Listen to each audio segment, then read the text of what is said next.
우리는 지금 마태복음을 살펴보고 있습니다. 오늘은 6장의 말씀을 나눌 차례가 되었는데 5장부터 예수님은 산상수훈, 예수님의 가르침을 전하기 시작하셨습니다. 오늘 본문은 세 가지 종교 행위에 대해 다루고 있습니다. 어려운 사람을 돕는 구제, 그 다음에 하나님께 나아가는 기도, 육체적 필요를 절제하며 하는 금식이 그 세 가지입니다. 구제와 기도와 금식은 아주 중요한 우리 신앙인들의 삶의 실천들입니다. 그런데 이 좋은 실천들에 대해서 주님은 잘못된 동기들을 주의하라고 오늘 말씀을 전하십니다. 그래서 잘못된 구제, 잘못된 기도, 잘못된 금식을 진정한 의미의 구제, 기도, 금식과 비교, 대조하며 설명하고 계십니다. 이 세 가지 내용을 잘 아우르는 것이 이 1절에 나오게 됩니다. 우리 한번 읽었던 거지만 더 읽어보겠습니다. 6장 1절입니다. 시작. 사람에게 보이려고 그들 앞에서 너희 의를 행하지 않도록 주의하라. 그리하지 아니하면 하늘에 계신 너희 아버지께 상을 받지 못하느니라. 사람에게 보이려고 의를 행하지 않도록 주의하라고 말하는 오늘 말씀의 내용의 의미는 무엇일까요? 위선적이고 가식적인 사람들에 대한 내용일 것이라는 것을 아마 알 수 있을 것입니다. 우리가 잘 아는 성경 속의 가식적인, 위선적인 인물들이 누굽니까? 바시. 누구죠? 바리새인이죠. 그렇죠? 알고 계시죠? 우리 이 정도는 알아야 됩니다. 그렇죠? 성경의 가장 위선적인 인물들, 바리새인들이 아마 이 말씀의 내용에 해당되지 않을까 싶습니다. 그러나 우리에게 이 말씀이 주는 더 깊은 의미를 우리가 함께 집요하게 오늘 생각해 보며 나아가 보려고 합니다. 사실 기본 맥락은 다 계속 같은 맥락으로 전해집니다. 그리고 그 구체적인 내용을 세 가지 종교 행위로 반복적으로 보여주고 계십니다. 우리는 세 번의 내용을 살펴보며 조금씩 우리의 생각을 한 걸음 더 진리를 향해 정말 무엇을 의미하는지를 향해 찾아 들어가 보려고 합니다. 이것은 단지 구제, 기도, 금식에만 제한되어 적용될 필요는 없습니다. 그 외에도 더 좋은 행동들이 많이 있지 않습니까? 선행도 있고 우리의 찬양도 있고 우리가 하는 섬김들도 있을 것입니다. 우리 삶의 대부분의 좋은 실천들에 대해서 똑같이 적용될 수 있는 내용으로서 오늘 말씀을 생각해 보았으면 좋겠습니다. 먼저는 구제에 대해 이렇게 말합니다. 한 장 넘겨주시면 제가 읽어보겠습니다. 그러므로 구제할 때 외식하는 자가 사람에게서 영광을 받으려고 회당과 거리에서 하는 것 같이 너희 앞에 나팔을 불지 말라. 진실로 너희에게 이르노니 그들은 자기 상을 이미 받았느니라.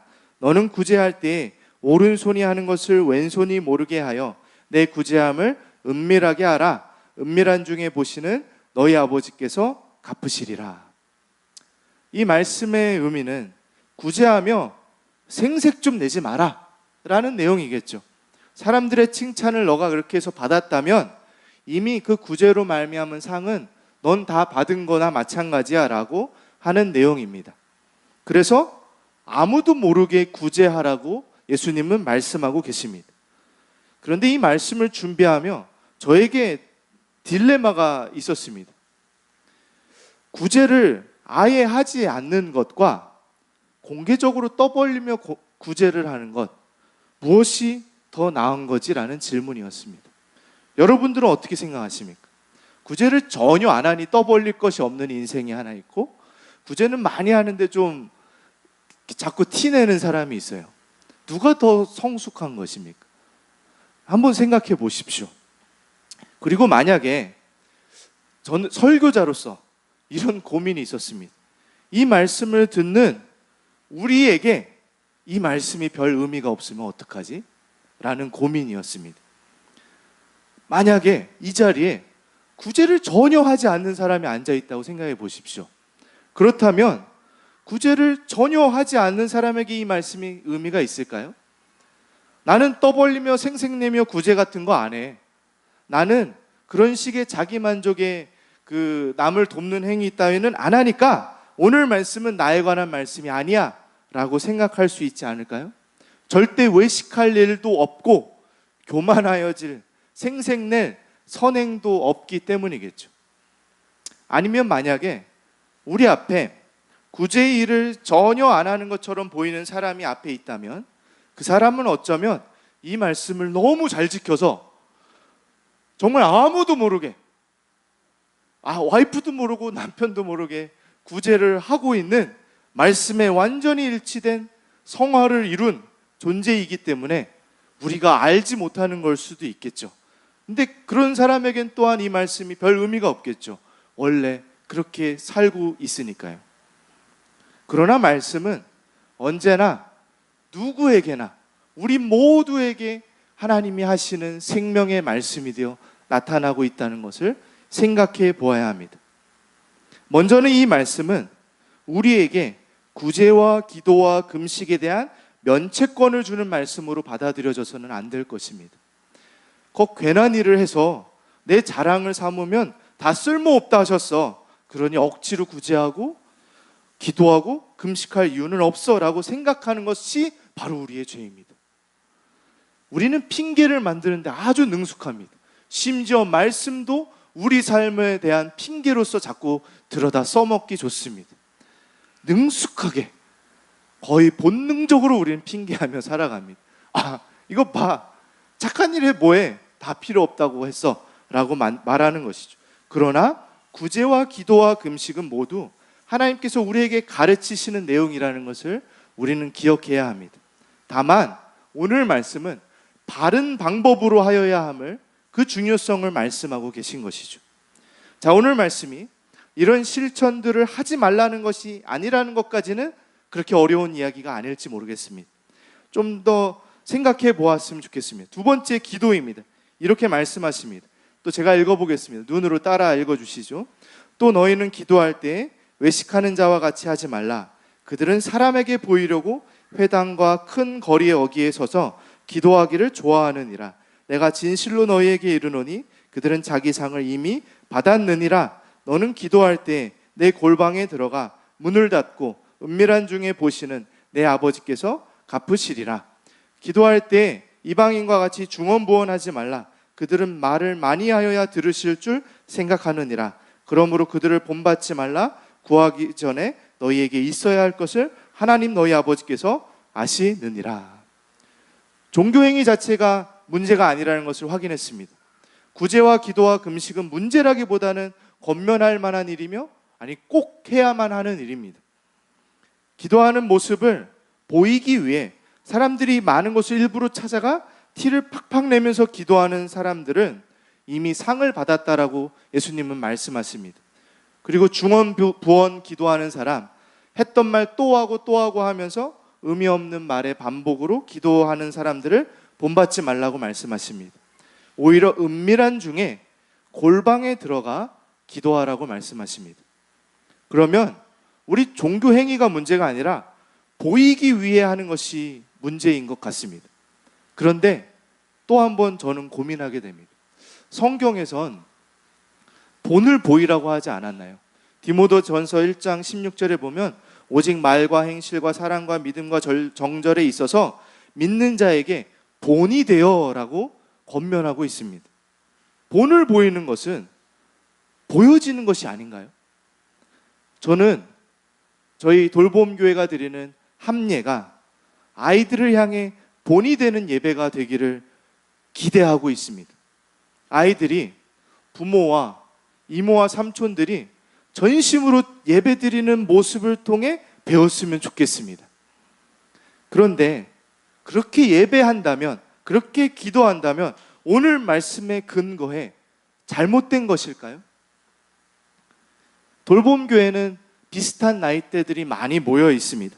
상대적으로 꽤 젊은 사람들이 모여 있어서 서로 공감대가 살고 역동적이고 젊은 분위기가 참 좋습니다. 그런데 한 가지 아쉬운 것이 있다면 다 비슷한 나이대다 보니까 본을 보일 만한 선배도 없다는 것입니다.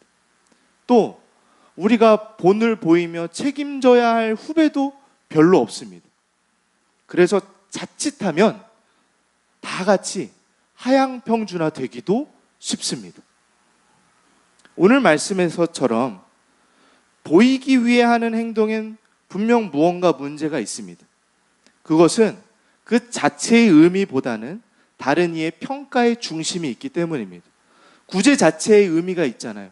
기도 자체의 의미, 금식의 의미를 잃어버리고 껍데기만 있으면, 그래서 사람들이 알아주지 않으면 더 이상 그것을 행해야 할 이유가 없어져 버리게 되는 것이 문제라는 것입니다.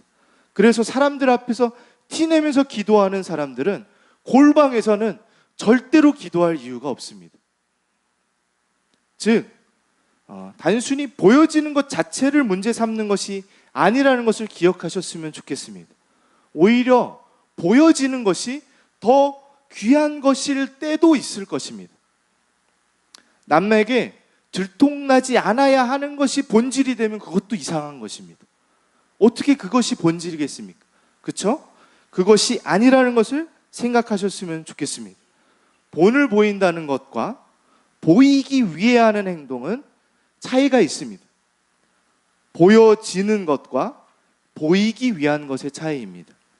목적이 다른 것입니다. 보여진다는 것은 단순히 자기를 드러내는 데에 목적이 있는 것이 아니라 우리 안에 임한 생명의 빛이, 우리에게 허락된 그리스도의 의로움이, 주를 닮아 자라나는 하나님의 성품이 우리 안에 보여지는 것을 본을 보인다라는 표현입니다. 그러나 보이기 위한 건 나를 자랑하는 것이죠. 나 좀 봐봐요. 그렇게 떠벌리는 것에는 절대로 그리스도가 나타나지 않습니다. 그래서 구제도 기도도 금식도 단지 수단이 되어버릴 뿐입니다. 마지막 세 번째 금식을 보며 우리가 이 전반적인 내용에 대해 마지막으로 한 번 더 깊숙이 들어가 보도록 하겠습니다. 16절에서 18절을 제가 읽어보겠습니다. 금식할 때 너희는 외식하는 자들과 같이 슬픈 기색을 보이지 말라. 그들은 금식하는 것을 사람에게 보이려고 얼굴을 흉하게 하느니라. 내가 진실로 너에게 이르노니 그들은 자기 상을 이미 받았느니라. 너는 금식할 때 머리에 기름을 바르고 얼굴을 씻으라. 이는 금식하는 자로 사람에게 보이지 않고 오직 은밀한 중에 계신 내 아버지께 보이게 하려 함이라. 은밀한 중에 보시는 내 아버지께서 갚으시리라. 금식할 때 티를 내며, 재밌죠? 얼굴을 흉하게 하지 말라고 말씀하십니다. 오히려 더 깔끔하게, 마치 금식하고 있었어? 라는 것을 알지 못할 정도로 그렇게 하라고 말씀하십니다. 그러나 앞서 두 번 얘기했듯이 금식을 하지 말라는 게 포인트가 아닙니다. 금식을 들키지 말라는 것도 포인트가 아닙니다. 은밀함, 공개되지 않으면 오늘의 주제가 아니라고 했습니다. 잘 생각해 보면, 그렇다면 예수님이 이렇게 세 번이나 반복적으로 예를 들면서 설명하시는 것의 진짜 의미는 이게 중요합니다. 여기까지 달려온 이유는 이걸 위한 것입니다. 그것으로 너의 자랑을 삼지 말라는 것입니다. 무엇이 문제라고요? 너가 구제하고 너가 기도하고 금식하는 것으로 너의 자랑을 삼지 말라는 것입니다. 여러분들이 여기에 세 가지가 혹시 해당이 되지 않는다면, 내가 주일 성수를 하고 내가 기본적인 헌금 생활을 하고 내가 아침에 큐티를 하는 것으로 너의 자랑을 삼지 말라는 것입니다. 그것이 1절에서 말했던 그것이 우리의 의로움이 되도록 하지 말라는 것을 의미합니다. 그래서 만약에 은밀하게 하는 것으로 나의 자랑을 삼으면 똑같은 문제가 되어버립니다. 나는 아무도 모르게 구제했어. 나 훌륭하다. 나는 아무도 모르게 기도와 금식을 하고 있어. 나는 정말 성숙한 사람이야 라고 한다면 그것은 복음의 삶이 아니라는 것입니다. 그것 또한 심각한 교만이며 하나님과 우리의 관계에 대한 오해인 것입니다. 여기에서 복음이 중요해지는 것입니다. 얼마 전 광수 목사님이 이 똑같은 본문을 가지고 이베이 코리아의 신우회에 가서 말씀을 전한 적이 있었는데, 제가 그 말씀을 듣고 깜짝 놀랐습니다. 이 본문의 의미가 사람에게 보이기 위해 하지 말고 하나님께 보이기 위해 하십시오가 아니라는 것입니다. 한 번도 그렇게 생각해 본 적이 없어서 깜짝 놀랐습니다. 그런데 말씀을 들으며 생각해 보니 정말로 그랬습니다. 이 본문의 의미가 우리는 하나님께 증명할 것이 없는 존재라는 것을 기억하셔야 됩니다. 하나님께서 다 하셨습니다. 하나님께서 우리를 구원하시고 의롭게 하셨습니다. 하나님께 증명해 보이기 위해 내가 선행을 하여 하나님의 사랑을 얻을 요량으로 하는 것은 결코 복음이 아닙니다. 구제와 기도와 금식으로 하나님께 인정을 받는 것이 아닌 것처럼 내가 아무도 모르게 하는 것으로 하나님께 인정받는 것 또한 아니라는 것입니다. 이것은 마치 부모의 사랑에 대한 확신 없는 자녀가 부모의 인정을 받기 위해 착한 척 살아가는 자유롭지 못한 자녀의 모습과 동일한 것을 의미하는 것입니다. 하나님이 다 이루신 것을 하나님께 보이기 위해 증명하듯 하기 위해 하는 것은 믿음 없는 것뿐입니다. 주께서 이루신 일에 내 구제와 기도와 금식, 거기다가 아무도 모르게 하는 것을 더하는 것은 복음을 훼손하는 것밖에는 되지 않습니다. 주님의 구원에 어떠한 것이라도 더하는 것은 종교입니다. 그렇다면 구제와 기도와 금식은 무의미해라고 하는 것은 비종교입니다. 둘 다 문제가 있습니다. 비종교는 아예 주님의 구원을 필요로도 하지 않는 자들의 모습이죠. 자기 힘만으로 살아가려는 아주 세속적인 사람들인 것뿐입니다. 복음은 종교도 아니고 비종교도 아닌 전혀 다른 것입니다. 하나님께서 이루셨고 하나님께서 나를 구원하셨고 그것으로 말미암아 나에게 이루신 것에 합당하게 살아가려고 하는 것이 구원받은 자들, 복음의 사람들의 삶의 모습인 것입니다.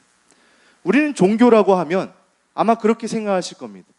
열심히 있는 사람들의 문제다라고 생각합니다. 기도를 많이 하고 구제를 열심히 하는 사람들의 문제이지 별로 열심히 하지 않는 사람들은 오히려 문제가 없는 것이라고 생각하기 좋습니다. 그런데 그렇지 않습니다. 종교의 특징은 여러분 잘 생각하십시오. 종교가 하는 말이 있습니다. 종교를 가진 사람이 하는 말은 여기까지면 되었다라는 것입니다. 이 말을 오늘 마음속에 기억하고 가십시오. 기억하고 가서 이 말을 하고 다니라는 게 아닙니다. 이 생각이 떠오를 때마다 아, 이거 종교지 라고 경계하십시오. 뭐라고요? 종교가 가지는 말, 여기까지면 되었다. 그렇기 때문에 구제, 금식, 기도를 많이 하는 사람들만의 문제가 아닙니다. 여기까지만이라는 기준에 살고 있는 누구라도 종교적인 사람이 되는 것입니다. 아예 주님을 떠나버린 비종교에 완전히 자신을 내어준 사람들은 제외하고 생각해 볼지라도 여기 적어도 예배드리러 온 우리들이라면 얼마든지 종교적으로 순식간에 변해버릴 수 있습니다. 구제, 기도, 금식에 적용되었던 것을 좀 더 넓혀 생각해 볼까요? 주일만 오면 되었다. 오늘 기도했으니 되었다. 내가 이 정도 헌금했으니 되었다. 더는 요구하지 마세요. 여기서부터 종교가 되는 것입니다. 내가 하는 것으로 만족하는 것, 그것이 종교인 것입니다. 우리가 비록 바리새인들처럼 정말 철저하고 열심히 있고 헌신하고 있지 않아도 우리가 하는 아주 최소한의 종교 행위로 만족하고 그것으로 내 할 바를 다 했다 생각하고 그렇게 그냥 여겨버리는 것이 바로 종교라는 것입니다. 그것이 스스로를 의롭게 만들려는 우리의 교만함인 것입니다. 나의 어떠함으로 정당성을 찾는 것, 그것을 예수님은 깨트리고 계신 것입니다. 내가 이렇게 했으니 주님은 나에게 복을 주셔야 합니다 라고 하는 그 잘못된 생각을 깨트리시는 것입니다. 그래서 여기에는, 종교에는 짙게 보상심리가 깔려 있습니다. 내 종교적 어떤 행위가 주님의 축복을 받기 위한 것이 되는 것입니다. 복을 받기 위해 교회를 오고 예배를 드립니다. 내 피로를 채우기 위해 기도와 금식을 합니다. 칭찬받고 천국에서 배로 받기 위해 어려운 사람들을 돕습니다. 더 돈을 많이 벌기 위해 헌금합니다. 그러나 복음은 나의 그런 액션들로 주님을 리액션하게 만드는 것이 아닙니다. 복음은 주님이 하신 액션, 주께서 이루신 일들에 대한 우리 편에서의 반응, 리액션이 되는 것입니다. 주님 감사합니다. 내가 주님 하신 것에 합당하게 좀 살아가 보고 싶습니다라고 하는 우리의 반응인 것이지, 내가 이렇게 했으니 주님 나 좀 사랑해 주십시오가 되는 것이 아니라는 것입니다. 오늘 말씀을 생각을 많이 하고 돌아가시면 좋을 것 같아요. 주님께서 나를 구원해 주셨기 때문에 내가 주님을 더 사모하는 것입니다. 거기에는 칭찬받기 위한 마음이 들어설 자리가 없습니다. 이미 주님은 아무것도 아닌 나를 칭찬받을 만한 자로 여겨버리셨기 때문입니다. 내가 칭찬받을 만한 일을 하기도 전에 말이죠. 그것이 무엇인지 아십니까? 우리에게 입히신 예수 그리스도의 의로움인 것입니다. 우리가 아무 칭찬받을 만한 일을 하지 않았는데 우리에게 칭찬받을 만한 예수 그리스도의 의로움을 우리에게 입혀버리시고, 보기 좋다, 내 아들이구나, 내가 너를 사랑한다, 내가 너를 인정한다라고 주님 편에서 먼저 행하셨고, 그러니 이제 우리는 나 칭찬받기 위해 어떻게 해야지 조마조마하며 살아가지 않게 하셨다는 것이 바로 복음의 선포인 것입니다. 구제와 기도와 금식을 왜 합니까? 사람들에게 칭찬받기 위해 하십니까? 하나님께 인정받기 위해 하십니까? 아니, 하나님께서 인정하셨기 때문에 하는 것입니다. 칭찬받은 것에 합당하기 위해 내가 그것을 위해 어떻게 살아가야 되나 고민 중에 나오는 것입니다. 그래서 복음은 자유로운 것입니다. 남에게 보이기 위한 삶이 얼마나 피곤한지 아십니까? 그러나 내게 주신 사랑의 능력으로 오늘을 살아가는 것은 누군가의 인정에 목말라 하지 않을 수 있는 자유로움을 우리에게 주는 것입니다. 보상 심리의 노예가 되지 않는 것입니다. 그러다 보면 복음이 우리에게 강력히 역사할 때 그때 은밀히 행할 수 있는 것입니다. 아무도 알아주지 못해도 않아도 이미 하나님께서 나를 알아주셨음을 확신하기 때문입니다. 여러분, 어느 주일날 교회에서 유달리 이상하게 막 그날따라 내가 설거지를 계속하고 있는 날이 있다고 생각해 보십시오. 아무도 근데 알아주질 않습니다. 서운합니까? 억울합니까? 내가 이렇게 헌신했는데 알아주기는커녕 더 하라고만 하는 것 같을 때 화가 납니까? 주님은 나를 위해 다 주셨습니다. 이미 내가 받은 상도 내가 드린 것에 비교할 수도 없게 부어주신 분이 바로 하나님의 사랑입니다. 그런 그분이기 때문에 내게 요구 못할 것은 없는 것입니다. 복음의 사람에겐 여기까지면 되었네요 라는 마음은 들어설 자리가 없습니다. 복음에 기인한 우리의 삶은 또한 은밀하게도 행해지지만 겸손하게 본이 되는 삶으로도 충분히 보여질 수 있게 되는 것입니다. 우리의 구제와 기도와 금식과 섬김이 아주 자연스럽게 스스로 티를 내기 위한 것이 아니라 마치 뿜어져 나오는 꽃의 향기처럼 감출 수 없는 빛처럼 나타나지는 것이죠. 주저리 말로 내가 이렇게 했어요 라는 것을 논쟁하고 설득하고 광고하는 것이 아니라 보여지는 삶이 되어 나타나는 것입니다. 저 사람 뭔가 다르네. 뭐지? 사람들은 모르지만 그것은 하나님의 사랑인 것이죠. 하나님의 사랑이 우리를 새롭게 하여 날마다 나타나지는 것입니다. 여러분, 복음으로 충만하시길 주님의 이름으로 축복드립니다. 예수님께서 불쌍한 마음으로 아픈 자들을 고치셨고 배고픈 자들을 먹이셨습니다. 그리고 오히려 자리를 피하셨습니다. 그분은 사람이 적은 곳에서 적은 새벽에 사람들이 없는 동산에 올라가 기도하러 가셨습니다. 그분의 금식은 아무도 없는 광야에서 이루어졌습니다. 그분의 구제는 나를 위한 구제였습니다. 그분의 기도와 금식은 나를 향한 간구였습니다. 그리고 그분의 구제와 기도와 금식 때문에 우리가 이미 보상을 받았습니다. 바로 예수님을 선물로 받았습니다. 오늘은 성찬을 합니다. 이 떡과 잔은 우리를 위해 주님이 이루신 구원의 액션이었습니다.